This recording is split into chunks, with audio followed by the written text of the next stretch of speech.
Good afternoon, everyone. Thank you for joining Lewis University's television network. Today is Thursday, January 26, 2023. I'm Tony DeNardis. And I'm Hannah Gasek. And we begin with our top national stories. 5 former Memphis police officers were indicted today on charges of murder and kidnapping in Tyre Nichols' death. The criminal charges come about 3 weeks after Nichols, a 29-year-old black man, was hospitalized after a traffic stop and confrontations with Memphis police, which family attorneys have called a savage beating. Nichols died from his injuries on January 10th. The 5 officers, who are also black, were fired last week for violating policies on excessive use of force, duty to intervene, and duty to render aid. Second-degree murder is considered a Class A felony in Tennessee and punishable between 15 to 60 years in prison. Video of the fatal police encounter will be released after 6 p.m. tomorrow. Federal prosecutors say a woman swindled an 87-year-old Holocaust survivor out of more than $2.8 million. The unidentified man met 36-year-old Florida woman Peaches Sturgo, also known as Alice, on a dating website several years ago. Just like in the Netflix series The Tinder Swindler, she used a variety of excuses to get him to send her money, always with the promise she would pay him back. Instead, she used that money to buy a home in a gated community, a boat, and numerous cars, including a Corvette. By the time the man admitted to his son what he had done, he had given her his entire life savings.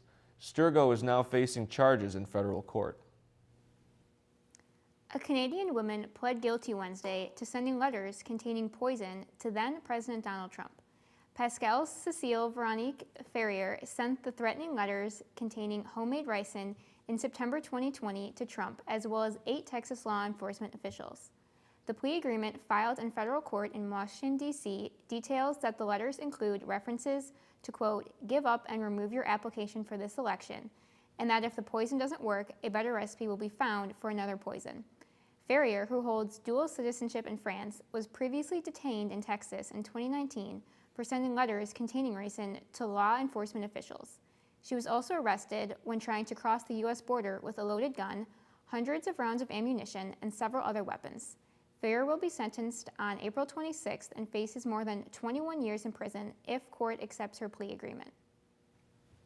More people than ever before have signed up for health insurance through the Affordable Care Act, frequently known as Obamacare. A record 16.3 million people used exchanges set up by the law to obtain insurance policies for 2023.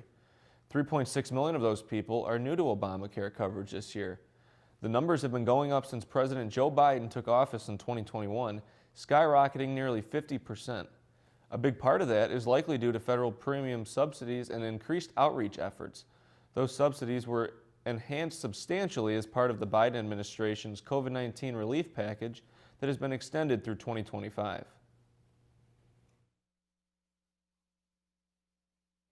In Colorado. The 9-week-old dog's family called for help after she couldn't get out from under a reclining couch. Apparently, one of the interior bars was choking her, so time was of the essence. When South Adams County firefighters arrived, they realized the only safe way to get Nina out was to take the couch apart. Rescuer Matt Smith took on the challenge and successfully disassembled the couch enough to get the blue-nosed pit bull pup out safely. Up next, we will have your local news. Stay tuned. If I could go back and change it all, I would. I think I'm gonna miss you the most. I'm sorry. I'm so sorry. I'm so sorry. Or maybe it's just the little moments. If I could go back and change it all, if I could go back, I would. But I can't.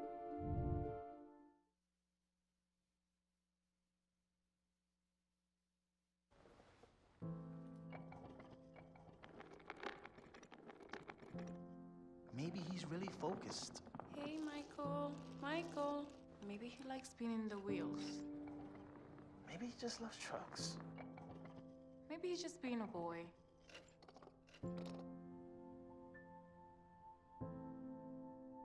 Preoccupation with objects is one early sign of autism. Learn the others today. The sooner it's diagnosed, the better. So, I got this new family, and I don't know what it is about this one, but she can't seem to put down that toy all day long. Tap, tap, tap, tap. Oh, and she even talks to it. She talks to that more than she talks to him. What's up, bro? Nice shirt. Who's she talking to? Her mom? She talks to her mom a lot. Many people from the city of Chicago are mourning the loss of legendary DJ Lynn Bramer. Lynn died this past Sunday after his battle with prostate cancer. He'll be remembered for working for more than 3 decades at WXRT. Lynn was 68 years old. An $8,000 reward is now being offered for anyone who comes forward with information that leads to the arrest of the gunman that shot a Chicago father of 2. Ramiro Mendez was shot and killed outside his Belmont Cragen home in the 5300 block of West Elkid Saturday morning while letting his dog out. Investigators believe Mendez was shot by an occupant inside a black sedan. Chicago firefighters were back on the scene this morning of a deadly high-rise fire. Investigators are trying to determine a cause for the fire. 1 woman died and 9 others were hurt in the incident. The fire broke out on the 15th floor of a 25-story Harper Square co-op building on South Lake Park Avenue. The city's new Joint Public Safety Training Center received its ribbon cutting Wednesday, 4 years after it was first approved by Chicago City Council. It's a nearly $130 million project billed as a state-of-the-art facility to provide comprehensive joint best practice training for Chicago's fire and police departments and the Office of Emergency Management and Communications. The campus is located in the West Garfield neighborhood and has many amenities such as computer labs, classrooms, scenario training, a shooting range, vehicle training space, and burn props. A beloved soul food restaurant in Inglewood closed its doors because they could not pay the gas bill. Locals from the community stepped up to save the business. The problem started last February when the business got a bill of $1,000, then in August for $2,000, and for $16,000 in November. The Greater Inglewood Community Development Corporation stepped up to help this business and even started a GoFundMe. When we return, we will have your entertainment news. And later, we have the latest in Lewis sports. If I could go back and change it all, I would. I think I'm gonna miss you the most. I'm sorry. I'm so sorry. I'm so sorry. Or maybe it's just the little moments. If I could go back and change it all. If I could go back, I would. But I can't.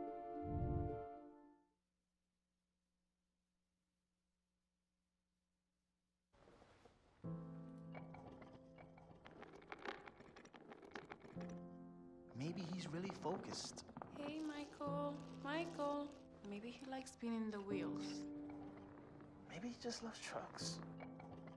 Maybe he's just being a boy.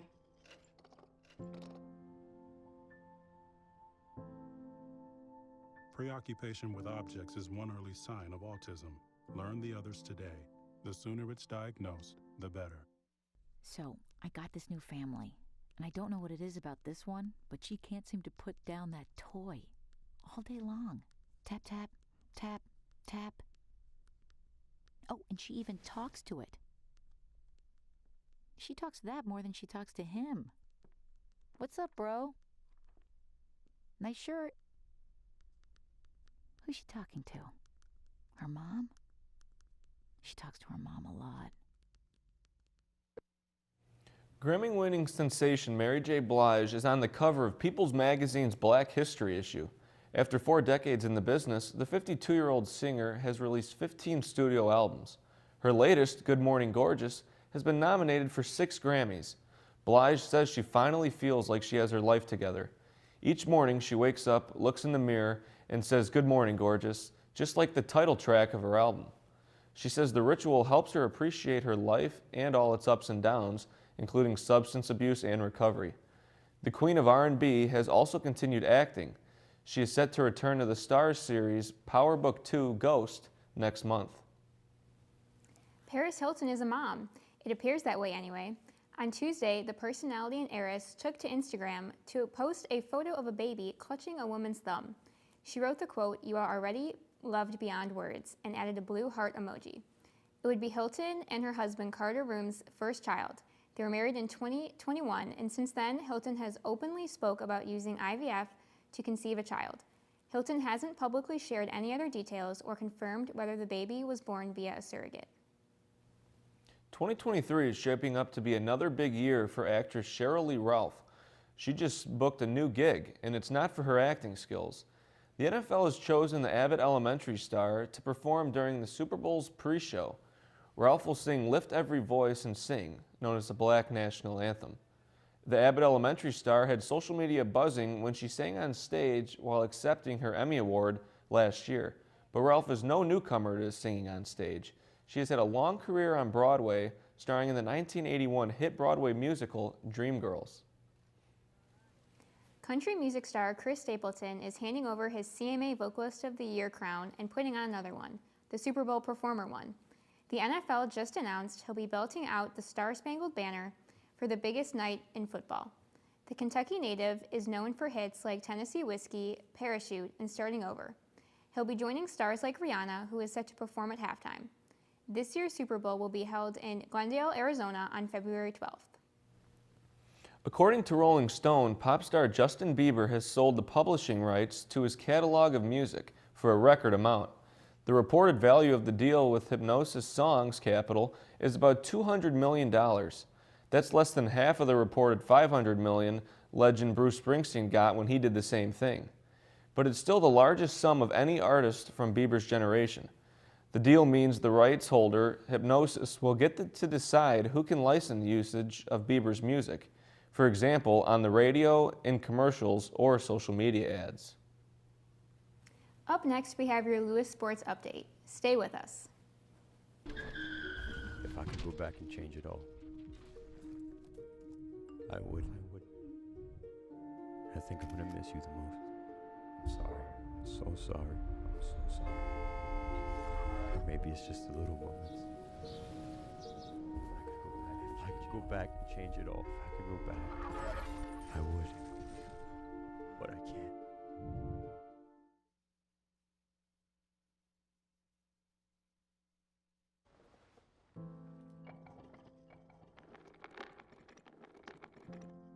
Maybe he's really focused. Hey, Michael. Michael. Maybe he likes spinning the wheels. Maybe he just loves trucks. Maybe he's just being a boy.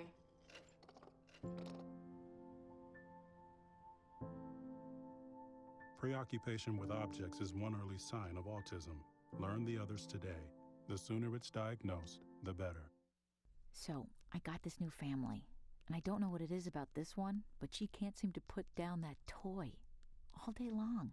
Tap, tap, tap, tap. Oh, and she even talks to it. She talks to that more than she talks to him. What's up, bro? Nice shirt. Who's she talking to? Her mom? She talks to her mom a lot. Here is your Lewis Sports Update.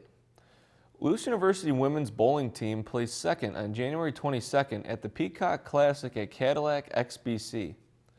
The women's and men's swimming and diving teams defeated St. Ambrose on Senior Day Saturday. The men's basketball team won on the road this past weekend against Maryville.